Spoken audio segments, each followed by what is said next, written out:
이는 거룩 하나님의 말씀입니다. 아멘. 자리에 앉으십시오.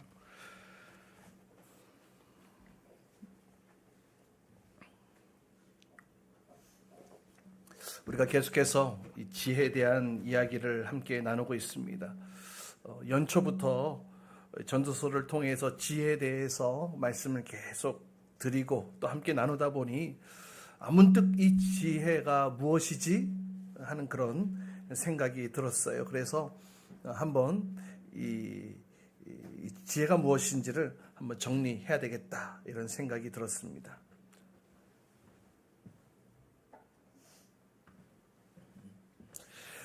여러분, 지혜가 무엇입니까? 지혜, 이 한자로 풀어보니까 지혜지, 이 지혜지는 이 알지자와 또 입구자로 이렇게 구성되어져 있는 소리가 좀 계속 울리는데요. 저걸 좀 내려주세요. 에코를 조금만 내려주시고 이렇게 해주세요. 네, 이 지혜지 되게 많이 울리죠. 지혜지는 보시면 알지하고 또 그 옆에 이 날일자가 같이 함께 이렇게 되어져 있는데요. 이 알지자만 또 이렇게 따로 살펴보면은 이 알지자는 이 화살시하고 입구 이렇게 두 개로 또 합쳐져 있는 글자로 구성되어져 있습니다. 그래서 그 의미를 풀어보면 이 사람의 말을 화살처럼 빠르게 깨닫는다 이런 의미를 가지고 있는 단어가 바로 알지자입니다. 그러나 여기에 또 날일자를 더해서 사리를 밝게 안다. 그래서 지혜지 이렇게 뜻이 되어집니다. 또 해는 무엇입니까? 슬기로울 해는 분석을 해보니까 분리를 해보니까 빗자루 해 밑에 마음심이 이렇게 담겨져 있더라고요. 그래서 어떤 뜻인가 봤더니 마음속의 잡념을 다 쓸어버리려고 마음을 깨끗하게 한 상태가 바로 슬기로울 해다 이렇게 얘기를 하더라고요. 그러니까 슬기로운 바탕이 나올 때까지 내 마음을 깨끗하게 정리하는 것 그렇게 얘기를 하는데요. 그래서 이 지혜가 사전적 의미로는 이렇게 적혀져 있더라고요. 사물의 이치를 빨리 깨닫고 또 사물을 정확하게 처리하는 정신적인 능력 이렇게 얘기를 하고 있는데요. 여러분, 이러한 능력 소유하길 원하십니까? 아멘. 별로 아멘 소리가 작은 거 보니까 나는 지혜롭게 살고 싶은 마음이 잘 없으신 것 같아요. 다시 한 번 더요. 이러한 능력을 소유하길 원하십니까? 아멘.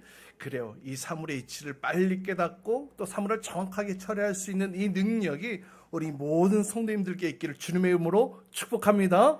아멘. 그런데 말입니다. 이 성경에서 말하는 지혜는 이와는 좀 차이가 있더라고요. 우리가 같이 함께 살펴보았던 이 지혜는 세상이 말하는 지혜입니다. 성경에서 말하는 지혜와는 조금 차이가 있는 것을 보게 됩니다. 이 지혜, 이 히브리어는 호크마, 아마 여러분 들어보신 적이 있을 거예요. 호크마. 이 호크마는요, 이 성경에서 이 지혜는 이렇게 설명하고 있어요. 잠언서 9장 10절 말씀인데요. 우리 같이 함께 읽어봅시다. 시작. 하는 것이 지혜의 근본이요 거룩하신 일을 아는 것이 슬기의 근본이다. 네, 여호와를 경외하는 것이 지혜다 이렇게 얘기를 하고 있습니다. 세상에서는 사물의 이치를 빨리 깨닫고 또 정확하게 처리할 수 있는 그 능력, 정신적인 능력이 지혜라고 얘기를 하지만 말씀에서는 성경에서는 여호와 하나님을 경외하는 것이 지혜다 명확하게 이렇게 얘기를 하고 있습니다. 분명히 차이가 있죠. 그래서 성경에서 말하는 이 호크마, 이 지혜는 하나님을 두려워함으로 공경하지만 이 무서움과 공포로서가 아니라 하나님의 주권과 이 영광을 인정하는, 일정이 아니라 인정하는 자가 가지는 거룩한 두려움이다 이렇게 말할 수가 있는 것입니다. 어떤 물건의 이치를 잘 알고 있는 사람, 그 물건을 설계하고 계획하고 만든 사람이 아마 잘 알 것입니다. 마찬가지입니다. 우리 하나님은요, 온 우주 만물을 창조하신 전지전능하신 분이세요. 또한 이 세상을 직접 주관하시고 운행하시고 다스리시고 통치하시는 분이시기에 이 세상의 이치 그 누구보다도 잘 알고 계시는 분이 바로 우리 하나님이신 줄 믿습니다. 그렇게 성경은 그러한 하나님을 아는 것, 그런 하나님을 경외하는 것이 바로 지혜의 근본이다, 이렇게 말씀하고 있는 것입니다. 여러분 따라 봅시다. 하나님이 지혜 자체이시다. 예, 여러분 하나님이 지혜 그 자체에 있어요. 세상에 존재하는 모든 지혜 누구로부터 나왔느냐? 하나님으로부터 나왔다라는 것. 그래서 그 하나님의 권위에 대한 순종을 뛰어넘어서 하나님의 길로 내가 한 걸음씩 한 걸음씩 순종함으로 따라가는 것, 그것이 바로 지혜자의 길인 줄 믿으시길 바랍니다. 그래서 이 전도서, 이 인간 중에 가장 지혜롭다고 얘기를 했던 이 솔로몬이 이렇게 고백하고 있었던 거예요. 그리고 또 성경에 보니까 아주 지혜로운 또 한 사람이 등장하는데요. 그래서 이 지혜자로 인하여서 왕이 바뀌고 왕조가 바뀌고 심지어 국가와 나라가 바뀌는데도 불구하고 계속해서 중용되어져서 쓰여졌던 사람이 있었습니다. 그 사람의 이름은 다니엘인데요. 이 다니엘은 이와 같이 고백했습니다. 다니엘서 2장 20절 말씀 또 우리 같이 함께 읽도록 합니다. 시작. 다니엘은 다음과 같이 찬송하였다. 지혜와 권능이 하나님의 것이니 영원부터 영원까지 하나님의 이름을 찬송하여라. 아멘. 지혜와 권능은 다 하나님의 것입니다.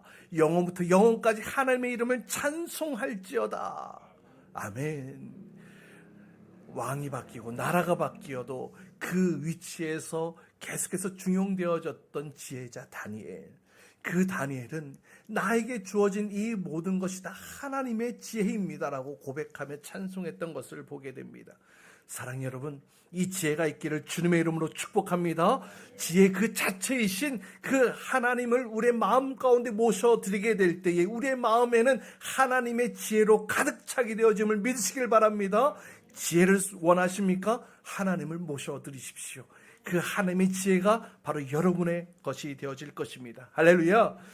여러분, 그래서 야고보서 1장 5절에 이렇게 말씀합니다. 야고보서 1장 5절, 여러분 누구 가운데 누구든지 지혜가 부족하거든 모든 사람에게 아낌없이 주시고 나무라지 아니하시는 하나님께 구하십시오. 그리하면 받을 것입니다.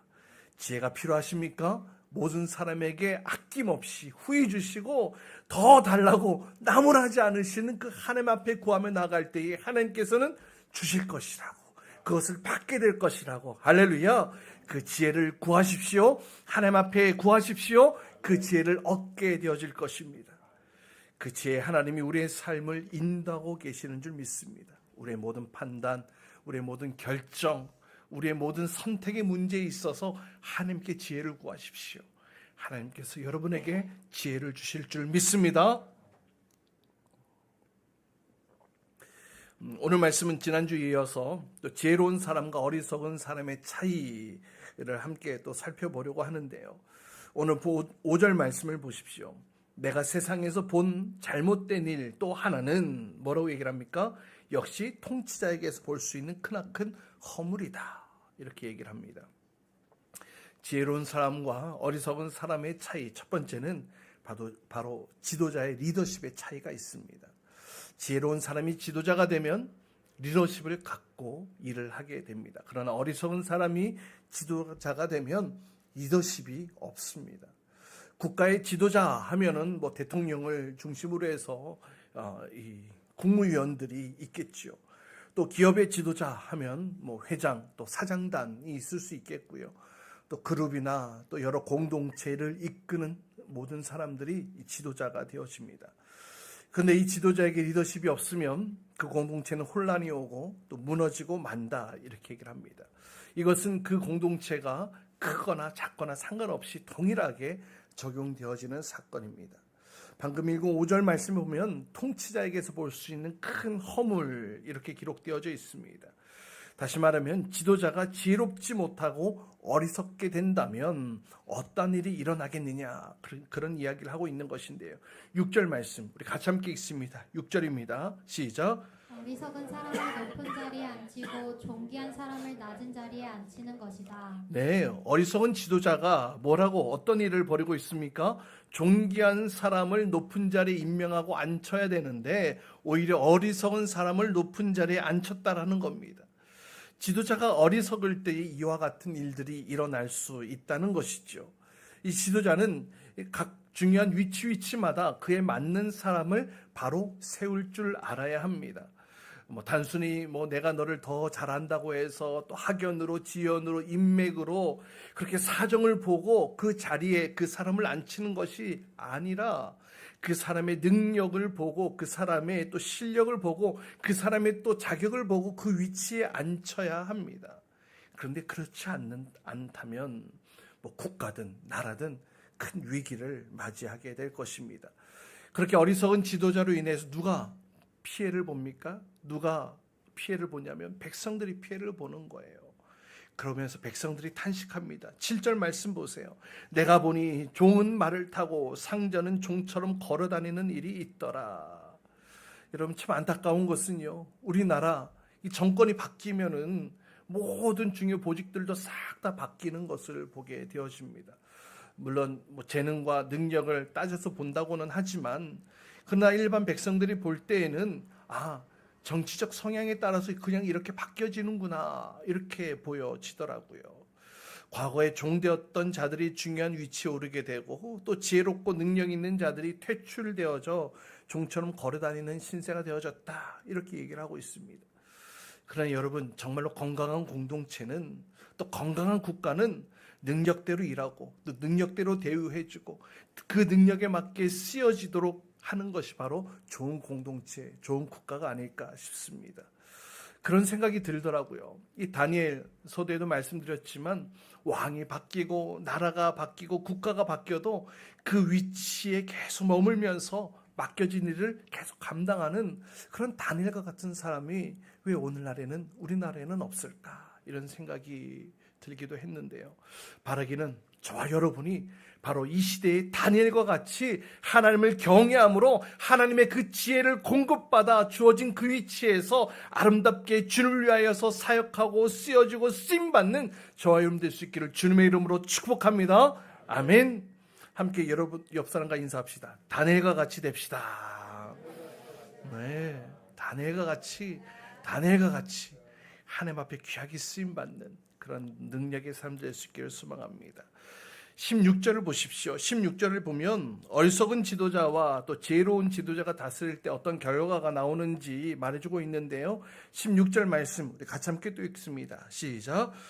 어리고 대신들은 이른 아침부터 잔치에 빠져있는 나라여 너는 저주를 받을 것이다. 예, 뭐라고 얘기를 합니까? 왕은 어립니다. 대신들은 아침부터 잔치를 벌입니다. 그러니 나라가 망하는 거죠. 여기서 왕이 나이가 어리다는 것은 단순하게 나이가 그냥 적다, 어리다라는 그런 뜻도 있겠지만 그보다는 미숙해서 분별력이 없기 때문에 올바른 정치를 하지 못하는 그런 모습을 표현하고 있는 단어이기도 합니다. 그렇게 왕은 대신들을 자이든 타이든 어쩔 수 없이 그렇게 요직에 앉히게 되어지니 나라가 제대로 굴러갈 리가 없습니다. 나라를 돌보고 백성을 돌봐야 하는데 아침부터 잔치를 벌이고 있는 나라, 망할 수밖에 없을 것입니다. 이렇게 리더십이 없는 자가 통치하게 되어질 때의 그 공동체는 또 그 나라는 어려움을 당하게 됩니다. 18절 말씀도 보세요. 뭐라고 얘기를 합니까? 게으른 자의 집은 들보가 내려앉고 소는 놀면 지붕이 샌다. 집이 무너지는 거예요. 기둥이 무너지는 거예요. 그리고 지붕에서 비가 줄줄 셉니다. 지혜롭지 못한 지도자로 인해 그 공동체가 무너지고 망한다는 건데요. 반면에 17절 말씀 보세요. 17절 말씀 우리 같이 함께 읽습니다. 시작. 왕은 출신이 고귀하고 대신들은 취하려고 해서가 아니라 건강을 지키려고 제때에 먹는 나라여 너는 복을 받을 것이다. 예, 지혜로운 통치자가 나옵니다. 이 지혜로운 통치자는 존귀한 자의 아들이고 이 대신들은 아무 때나 잔치를 벌이고 취하지 않습니다. 건강을 지키기 위해서 먹는다는 건데요. 다시 말하면 필요에 따라 행동을 한다라는 의미입니다. 특히 여기 왕의 출신이 존귀하다, 고귀하다 이런 표현이 쓰여져 있는데요. 이것을 잘못 해석하면 안 됩니다. 단순히 귀족의 아들이기 때문에 왕이 되고 마치 금수저였기 때문에 왕이 되고 고관이 되고 그런 의미가 아니고요. 이 고귀하다라는 뜻은 히브리어로 호르인데요. 어떤 의미를 가지고 있냐 하면 불로 정결케 된 순수한 것, 이런 의미를 가지고 있습니다. 따라서 이 고귀한 자다라고 하는 것은 고귀한 인격을 가진 자, 지혜롭고 훌륭한 인격을 가진 지도자다, 이런 의미를 가지고 있습니다. 여러분, 대신들도 건강해야 됩니다. 건강해야 쓰여질 수 있고 또 그 귀한 일에 쓰임받을 수 있기 때문에 그렇습니다. 나의 탐욕과 또 욕심으로 인하여 먹는 것이 아니라 이 사명을 감당하기 위해서 먹어야 된다는 것입니다. 이런 지혜로운 지도자가 있는 공동체가 복을 받는 공동체입니다. 사랑하는 여러분, 여러분도, 저와 여러분도 이 땅에 하나님께서 불러주셨어요. 하나님의 뜻을 이루기 위해 저와 여러분을 불러주셨습니다. 이 땅에 하나님의 뜻을 세워나갈 지도자로 저와 여러분을 불러주셨음을 믿으시길 바랍니다. 그래서 여러분, 좋은 것 드셔야 됩니다. 맛있는 것 드세요. 건강하셔야 됩니다. 나의 배를 채우기 위해? 아니요, 주의 일을 위해. 할렐루야. 주의 영광을 위해 그렇게 하시라는 거예요. 그래서 고린도전서에 사도 바울은 이렇게 권면합니다. 함께 읽습니다. 시작. 그러므로 여러분은 먹든지 마시든지 무엇을 하든지 모든 것을 하나님의 영광을 위하여 하십시오. 할렐루야. 우리가 하나님의 영광을 위하여 먹고 마시는 일에 우리가 그 일에도 힘써야 한다, 이렇게 얘기를 합니다. 먹고 마시고 또 운동하고 뭐 헬스하고 이 모든 것들, 건강 관리하는 것까지도 주의 영광을 위하여 하나님께 쓰임받기 위해 그렇게 해야 될 것에 대해서 권면하고 있는 것이죠. 여러분, 이렇게 지도자가 어리석으면 그 공동체는 망할 수밖에 없습니다. 그러나 지도자가 지혜로우면 그 공동체가 복을 받게 된다는 사실, 우리가 함께 살펴봤는데요.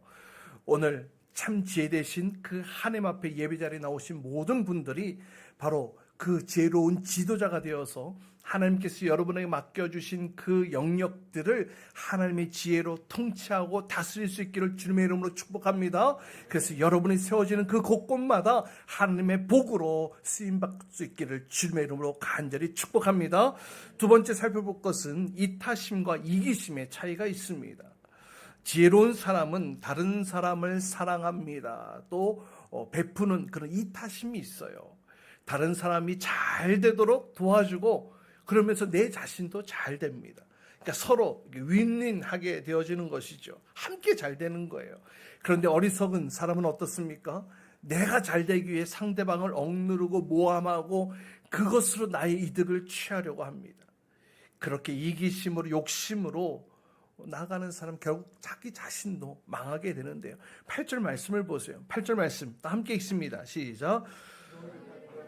거기에 빠질 수가 있고 담을 허무는 자는 뱀에게 물릴 수가 있다. 네, 구덩이 함정이죠. 함정을 파는 자가 그 함정에 누가 빠진다고요? 자기 자신이 빠진다고요. 저도 어렸을 때 놀이터에서 함정 파는 놀이 참 많이 했습니다. 함정 이렇게 구덩이를 파고 그 위에 신문지를 덮고 그 다음에 흙을 이렇게 살살 뿌려놓잖아요. 근데 이제 멀리서 이렇게 지켜보죠. 누가 빠지나 안 빠지나. 근데 잘 안 빠지는 거예요. 그래서 그 함정 만들어 놓은 것 생각 안 하고 그냥 친구들하고 막 놉니다. 놀다가 누가 빠져요? 제가 빠져요. 제가 그 신문지 빠져요. 그런 일들이 일어날 수 있다는 겁니다. 또 이 담을 허무는 자, 이 담은 이 경계선을 말하는 거예요. 경계선. 이 경계선을 늘리기 위해서 밤중에 그 돌담을 늘리는 거예요. 늘리려고. 그런데 뭐라고요? 그 사이에 있던 뱀이 나와서 뱀에게 물릴 수 있다. 그런 의미인 것입니다. 여러분, 악의 씨앗을 뿌리면 악의 열매를 거두게 되어져 있어요. 우리 에스더서를 보면 이와 같은 일들이 일어나지 않습니까? 나라의 큰 권력자 하만이 등장합니다. 유대인 전부를 학살하려고 그런 못된 계획을 세우게 되죠. 그리고 또 에스더의 삼촌이자 유대인의 지도자였던 모르드게를 큰 장대에 매달려 죽게 하려는 그런 계획을 세우게 됩니다. 하지만 그 장대에 누가 달려 죽게 됩니까? 바로 자기 자신이 매달려 죽게 되는 사건이 나옵니다. 함정을 파는 자, 남을 모함하는 자, 이심과 탐욕에 가득한 자, 결국 그 피해는 자기 자신이 받게 되어진다는 것. 그래서 예수님께서도 우리에게 이 계명을 두 가지로 요약하시지 않았습니까? 마가복음 12장 이하에 보면 예수님께서 계명을 두 가지로 요약하셨습니다. 첫 번째는 뭐예요? 하나님 사랑. 두 번째는 뭐예요? 이웃 사랑. 남에게 사랑을 베풀고 도움을 주면 그것으로 시간 낭비요, 또 물질의 낭비요, 체력의 낭비, 그런 것이 아니라 남인을 돕게 되어질 때에 그것이 부메랑이 되어져서 다시 나에게도 복이 되어진다는 것입니다. 사랑 여러분, 남을 돕는 것, 또 남을 사랑하는 것 결코 낭비가 아닙니다. 그래서 사도행전 20장에 보면 뭐라고 얘기를 합니까? 이 주는 것이 뭐라고요? 받는 것보다 복이 있다는 말씀을 하셨다라는 거예요. 주는 것이 받는 것보다 더 복이 있다. 나 혼자 잘 되려는 이기심 버리십시오. 내가 감당할 수 있는 한 남을 돕고 세워주는 그런 모습이 참된 지혜자의 삶임을 기억하시기를 주님의 이름으로 축복합니다. 우리 모든 성도님들도 하나님이 주신 그 지혜로 남을 사랑하고 또 남을 도움으로 남도 성공시키고 또 나도 성공케 되어지는 그런 일들이 있기를 주님의 이름으로 축복합니다. 아멘. 마지막으로 세 번째, 계획과 준비와 기회의 차이가 있습니다. 지혜로운 사람은 계획하고 또 준비하고 그래서 기회가 오게 되어지면 그 기회를 잘 잡아 복을 누리게 됩니다. 그런데 어리석은 사람은 계획도 없습니다. 준비도 없습니다. 그러니 기회가 찾아와도 놓치고 맙니다. 여러분, 그냥 열심히만 하면 안 되더라고요. 그냥 열심히만 하면 안 돼요. 어리석은 사람이 어리석음으로 열심을 내면 더 어리석게 되어지는 거예요. 어리석음에 뛰어난 자가 되는 것입니다. 그래서 어리석은 일에 열심만 내면 안 돼요. 10절 말씀 보세요. 뭐라고 얘기를 합니까? 도끼가 무딘데도 그 날을 갈지 않고 쓰면 힘이 더 든다. 여러분, 그렇지 않습니까? 도끼가 날이 무뎌져서 완전히 망가졌어요. 그런데 그 날을 갈지도 않고 계속 나무를 찍어봐요. 그러면 힘만 더 들어가요. 일이 효율적으로 진행되어지지 않어요. 그래서 이런 모습이 어리석은 자의 모습이다라는 겁니다. 날이 묻어졌으면 날을 가를 준비를 해야 되는 것입니다. 이것이 지혜라는 것이죠. 무조건 엎어놓고 열심히만 하는 것, 그것이 능사가 아니라는 거예요. 어떠한 일이든 성공하기 위해서는 미리 계획하고 준비해야 되는 것, 바로 이것이 지혜자의 모습이다, 이렇게 얘기를 하고 있습니다. 반면에 11절 말씀 보세요. 우리 11절 함께 읽습니다. 시작. 뱀을 부리지도 못하고 뱀에게 물리면 뱀을 부린다는 그 사람은 쓸데가 없다. 네, 여러분, 그 항아리에서 피리피리 이렇게 불면 뱀이 이렇게 올라오는 거, 그런 거 생각하시면, 연상하시면 되는데요.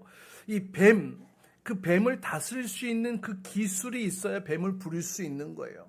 그런데 이 뱀을 다스릴 이런 기술도 준비하지 않고 그 항아리에 손을 넣었다가는 큰일 납니다. 뱀에 물리게 되는 것이죠.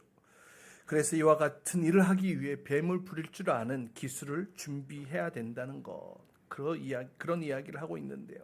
사랑하는 여러분, 하나님은 계획하고 준비된 자를 사용하십니다. 믿으십니까? 주님 앞에 쓰임받기를 원하십니까? 준비된 자로 주님 앞에 겸비하며 나아가시기를 바랍니다.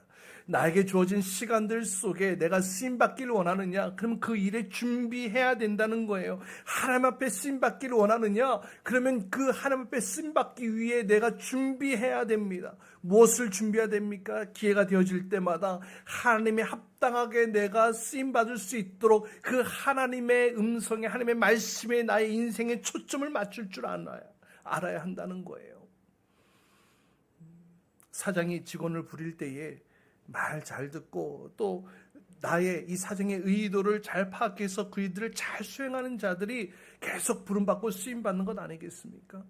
우리가 하나님 앞에 부름받고 쓰임받기 위해서는 하나님의 딱 맞는 하나님의 마음을 시원케 해드리는 그런 모습으로 쓰임받을 수 있기를 주님의 이름으로 축복합니다. 오늘 지혜로운 사람과 어리석은 사람의 차이 세 가지를 살펴보았는데요. 이 세 가지가 있었습니다. 지도자의 리더십의 차이를 보았고요. 또 이타심과 이기심의 차이를 보았고요. 또 계획과 준비와 기회의 차이를 함께 살펴보았는데요. 지혜는 이처럼 우리에게 큰 힘을 안겨준다는 것. 그렇기 때문에 우리가 이것을 결코 소홀히 여겨서는 안 됩니다. 하지만 여러분 기억하십시오.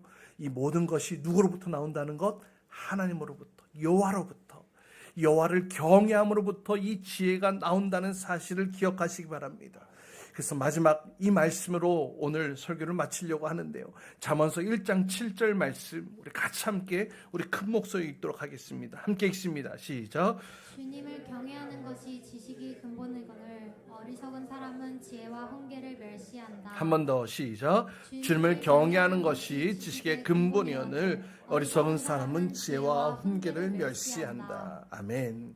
하나님을 사랑하고 또 하나님을 경외함으로 하나님을 섬기시기 바랍니다. 그리고 말씀과 기도 가운데 하나님께 지혜를 구할 때에 하나님께서 우리에게 그 지혜를 주실 것입니다. 하나님이 주신 그 지혜로 하나님이 주신 그 능력으로 우리에게 허락하신 인생들을 아름답고 복되게 살아가는 그렇게 만들어가는 저와 여러분 될 수 있기를 주님의 이름으로 축복합니다. 아멘.